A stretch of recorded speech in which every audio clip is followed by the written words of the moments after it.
டெல்லியில் அதிகரித்து வரும் மாசை குறைக்கும் வகையில் புதிய போக்குவரத்து திட்டம் இன்று முதல் அமல்படுத்தப்பட்டுள்ளது.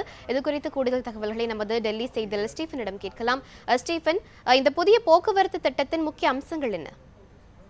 வணக்கம் அனிதா. தலைநகர் தில்லியில் ஒற்றை மற்றும் இரட்டை பதிவெண் கொண்ட தனியார் வாகனங்களை தில்லி சாலையில் இயக்குவதற்கான புதிய போக்குவரத்து விதிமுறைகள் இன்று முதல் அமலிற்கு வந்திருக்கின்றன.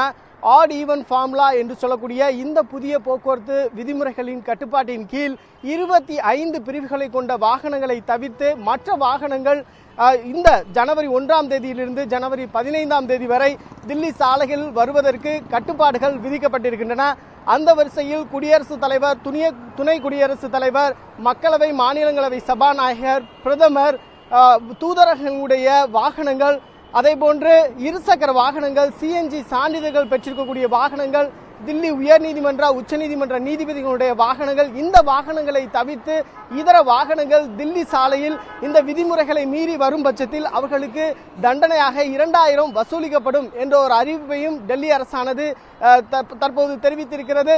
தற்போது அமலில் வந்திருக்கக்கூடிய இந்த புதிய போக்குவரத்து விதிகளின் அடிப்படையில் தான் பின்பற்ற வேண்டும் இந்த 15 நாட்களுக்கும் என்ற ஒரு அறிவிப்பானது தற்போது அறிவிக்கப்பட்டிருக்கிறது.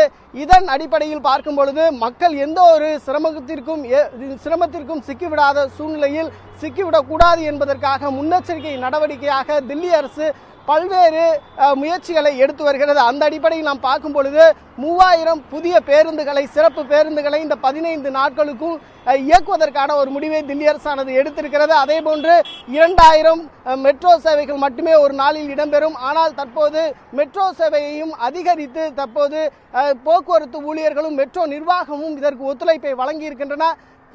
காற்றினுடைய மாசுபாட்டை தில்லியில் கட்டுப்படுத்த வேண்டும், சுத்தமான ஒரு சுகாதாரமான ஒரு சூழ்நிலையை தில்லியில் ஏற்படுத்த வேண்டும், போக்குவரத்து நெரிசல்களை குறைக்க வேண்டும் என்ற ஒரு நல்லெண்ண நோக்கத்தோடு தற்போது இந்த புதிய விதிமுறைகளானது தில்லி அரசின் சார்பில் முன்னெடுக்கப்பட்டிருக்கிறது. இன்று முதல் ஜனவரி 1ஆம் தேதி, அதாவது இன்று முதல் ஜனவரி 15ஆம் தேதி வரை இந்த புதிய போக்குவரத்து விதிமுறைகளானது அமலில் இருக்கும். அனிதா, இந்த போக்குவரத்து திட்டத்தை அரசியல்வாதிகள் மற்றும் அதிகாரிகள் பின்பற்றுகிறார்களா? நிச்சயமாக அனிதா, போக்குவரத்து விதிமுறைகளை பொறுத்தவரையில் தற்போது அமல்படுத்திருக்கக்கூடிய இந்த போக்குவரத்து விதிமுறைகளுக்கு அனைத்து அரசியல் கட்சியினரும் எதிர்ப்புகளை தெரிவிக்காமல் ஒரு ஆதரவைத்தான் தற்போது தெரிவித்திருக்கிறார்கள். அதற்கு முக்கிய காரணம் என்னவென்றால், இது தற்காலிகமாகத்தான் இந்த போக்குவரத்து விதிமுறைகள் தற்போது அமலுக்கு வந்திருக்கின்றன. 15 நாட்கள் மட்டுமே இந்த போக்குவரத்து விதிமுறைகளானது தற்போது ஒத்திகையாக பார்க்கப்பட இருக்கிறது. இந்த சூழ்நிலையில் அனைத்து அரசியல் கட்சியினரும் வேறுபாடின்றி இதற்கு ஆதரவைத்தான் தற்போது தெரிவித்திருக்கிறார்கள். பாரதிய ஜனதா, காங்கிரஸ் உள்ளிட்ட கட்சிகளும் இதற்கு ஆதரவுகளை தெரிவித்திருக்கின்றன. இந்த திட்டத்தை எப்படி தில்லி அரசு செயல்படுத்த போகிறது என்ற ஒரு கேள்வியும் தற்போது எழுந்திருக்கிறது. அதற்கு முக்கிய காரணம் என்னவென்றால், தில்லியை பொறுத்தவரையில் பெரும்பாலானோர் வாகனங்களை, 4 சக்கர வாகனங்களை பயன்படுத்தக்கூடியவர்களாக இருக்கிறார்கள். அவர்களுக்கு இந்த போக்குவரத்து விதிமுறை என்பது தற்போது ஒரு சிரமமான ஒரு சூழ்நிலையை தான் ஏற்படுத்தி இருக்கிறது. ஆகவே ஒரு சாரார் இதனை வரவேற்கவும் செய்கின்றன, ஒரு சாரார் இதற்கு எதிர்ப்புகளையும் தெரிவித்து வருகின்றன. இந்த 15 நாட்களுக்கு பிறகாக இந்த திட்டமானது வெற்றி பெறும் பட்சத்தில் அடுத்த மாதமும் இது போன்ற ஒரு திட்டத்தை அறிமுகப்படுத்துவதற்கு தில்லி அரசு திட்டம் வைத்திருக்கிறது.